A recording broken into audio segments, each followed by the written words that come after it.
ये क्वेश्चन देखिए, क्वेश्चन है एक ठोस शंकु के आकार का है जो एक समान आधार त्रिज्या के अर्धगोले पर अध्यारोपित है। यदि अर्धगोले का वक्रपृष्ठ तथा शंकु का वक्रपृष्ठ समान हो तो शंकु की त्रिज्या और ऊंचाई का अनुपात क्या होगा। ये हमने फिगर बना दिया हूँ इसका।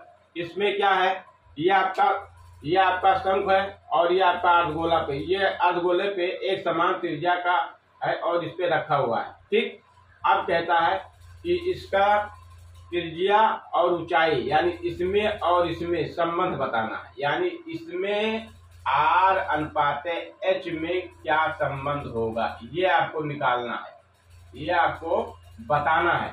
ठीक, यानी इस R में और इस H में संबंध बताना है। तो सूत्र देख लीजिए, तो क्या और पढ़ लीजिए, अर्धगोले का वक्रपृष्ठ और शंकु का वक्रपृष्ठ क्या है, आपस में समान है। देखिए, तो यहाँ जब दोनों आपस में क्या है, समान है, तो यहाँ हम लिख सकते हैं अर्धगोले का वक्रपृष्ठ, लिख लीजिए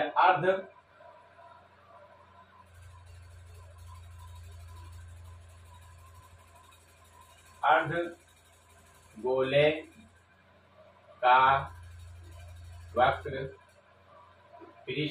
बराबर शंकु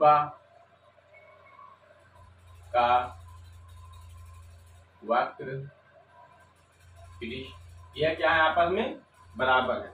तो अर्धगोले का वक्रपृष्ठ क्या होता है, तो अर्धगोले का वक्रपृष्ठ होता है 2 पाई r स्क्वायर और इसका होता है पाई r l, ये होता है। ठीक, हमको निकालना इसमें दोनों में अनुपात। अर्धगोले का वक्रपृष्ठ और ये शंकु का वक्रपृष्ठ आपस में समान है, तो एक सूत्र और होता है L बराबर ये आपका जो बना है 90 डिग्री पे, ये आपका देखिए ये दिख रहा होगा, ये 90 डिग्री का भी होता है। ठीक, तो इसका जो होता है फार्मूला होता है ये L स्क्वायर बराबर होता है, ये कर्ण मान लीजिए और इसको लंब मान लीजिए। जो सामने 90 के डिग्री में क्या होता है, राइट एंगल में क्या होता है, 90 का डिग्री होता है, तो ये आपका क्या होता है, सामने का क्या होता है, कर्ण होता है, और ये लंब होगा और ये क्या होगा, आधार। तो L स्क्वायर, ये तिर्यक ऊंचाई है आपका और ये सिर्फ ऊंचाई है, और ये क्या है, त्रिज्या है। तो L बराबर क्या होगा, H square plus R square. तो यहाँ से देखिए ये तिर्यक ऊंचाई आपका है, तिर्यक ऊंचाई बराबर ऊंचाई स्क्वायर और प्लस R स्क्वायर। तो यहाँ हम क्या करेंगे, L जहाँ है तो L बराबर इतना रखेंगे। तो इसको हम क्या करेंगे, पहले हम कटा लेता हूँ। यहाँ पाई से पाई क्या हो जाएगा, कैंसिल हो जाएगा, R से R कैंसिल कर दिया, तो यहाँ क्या बचा, 2R में से 1R, तो 2R बराबर क्या बचा, L, यही आपका बचा 2R बराबर L। तो L का मान हम दोनों पक्षों में क्या कर देंगे, स्क्वायर करेंगे, यानी दोनों पक्षों में वर्ग करने पर। ठीक, तो जब वर्ग करोगे तो क्या मिलेगा, 4R स्क्वायर बराबर L स्क्वायर। अब 4R स्क्वायर बराबर L का मान कितना है, H square plus R square. R को इस पार लाओगे तो 4R square minus R square बराबर H स्क्वायर। तो यहाँ कितना, 3R स्क्वायर बराबर H स्क्वायर। तो 3, अब इसको यहीं रोक लीजिए, तो 3 बराबर क्या हो जाएगा, हमको R बताना है, तो 3 को हम क्या करेंगे, R स्क्वायर को रोक दिया, इसको H को इस पार लाएंगे तो क्या हो जाएगा, H स्क्वायर, और 3 को जब उस पार ले जाएंगे तो ये यहाँ गुणे में तो वहां बटे में हो जाएगा, तो इतना हो जाएगा। तो स्क्वायर हटाओगे तो क्या है, अंडर रूट में जाएगा, तो ये होगा 1/√1/3। तो R अनुपात H बराबर आपको मिलेगा 1/√3, यही इसका जवाब है। और ये 6 नंबर का आता है, ये आपका 6 नंबर का कंप्लीट हो गया। ये इतना फिगर भी बना लीजिए और इस तरह से भी। ठीक, अगला क्वेश्चन देखिए, ये 5वां का दूसरा अथवा में दिया हुआ है, 12 सेंटीमीटर, 16 सेंटीमीटर और 20 सेंटीमीटर व्यास वाले धातु के 3 ठोस गोलों को पिघलाकर एक ठोस गोला बनाया जाता है, तो इस गोले का व्यास बताना है। ठीक, तो अब इसको ये ऑप्शन में है, इसको नहीं लगवाएंगे तभी चलिए, लगा देता हूँ। ये या 5वां का पहला है, ये दूसरा है, और दोनों 6 नंबर में, तो दोनों बता देता हूँ, कोई भी आएगा तो आप लगा देना। ठीक, तो हम इसको भी लगवा देता हूँ। देखिए क्वेश्चन, ये क्वेश्चन में 12 सेंटीमीटर, 6 सेंटीमीटर, 20 सेंटीमीटर व्यास वाले धातु के 3 ठोस गोले हैं।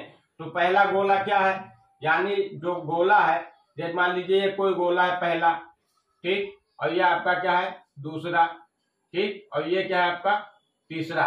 तो जो मान लीजिए कि पहला जो है आपका 12 सेंटीमीटर का है, व्यास वाला है, इसका व्यास कितना है, ये 12 सेंटीमीटर है, तो त्रिज्या कितना होगा 6 सेंटीमीटर, ठीक। इसका व्यास कितना है, तो इस गोले का तो क्या है 16 सेंटीमीटर है, ठीक, तो इसकी त्रिज्या क्या हो जाएगी 8 सेंटीमीटर, ठीक। तीसरा वाला क्या है, ये आपका मान लीजिए कल्पना कर लीजिए कि 20 सेंटीमीटर है, ठीक, व्यास वाला है, तो इसका क्या होगा 10 सेंटीमीटर, ठीक। ये हमने आपको प्रैक्टिकली बता दिया, ठीक। तो क्या पिघलाकर एक ठोस गोला बनाया जाता है, तो गोले का व्यास बताना है। तो देखिए,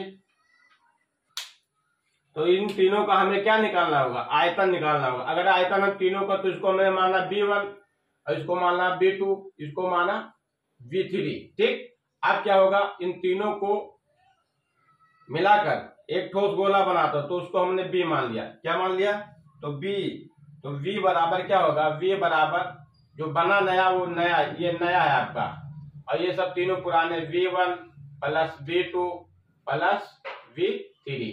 ये आप देखिए, ये नया है और ये पुराना, इन तीनों को हमने जोड़कर नया बनाया। तो इसका आयतन इस दो गोले का जो तीनों का पुराना है उसका तीनों का आयतन निकाल लीजिए और तीनों को जोड़िए और इसका आयतन बराबर कर लीजिए। तो ये आपका इस तीनों से मिलकर ये बना, तो ये इसके क्या होगा बराबर होगा। तो इसका आयतन का सूत्र क्या होता है, 4/3 पाई r³। और यह आपका हमने B1 माना है, तो इसकी त्रिज्या हमने माना R1, इसकी त्रिज्या माना R2, इसकी त्रिज्या माना मैंने R3, ये सॉरी यहाँ होना चाहिए R3, ठीक। तो अब ये इसको हम लगाएंगे 4/3, ये गोले का आयतन बताना है। तो गोले का आयतन, ये गोले का आयतन बताना, तो 4/3 पाई r³1 प्लस 4/3 पाई r³2 प्लस 4/3 पाई r³3।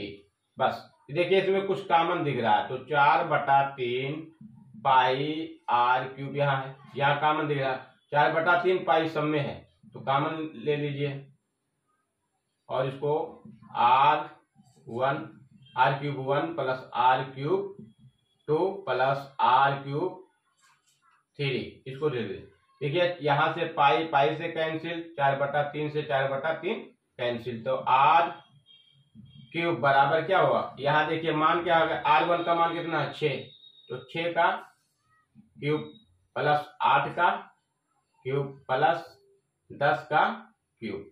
जब घन करो, इसका घन करोगे तो क्या निकलेगा, तो 6 का 216 हो जाएगा क्यूब में, और इसका 8 का हो जाएगा 512, और इसका क्या हो जाएगा 1000। और जब तीनों को जोड़ोगे तो क्या मिलेगा, आपका मिलेगा 1728। तो r³ बराबर क्या आया 1728।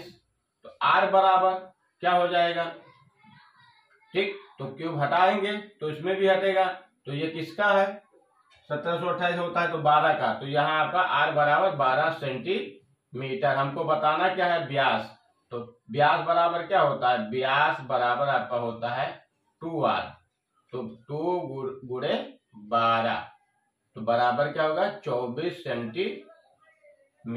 यही आपका जवाब है, ठीक। अगला क्वेश्चन देखिए,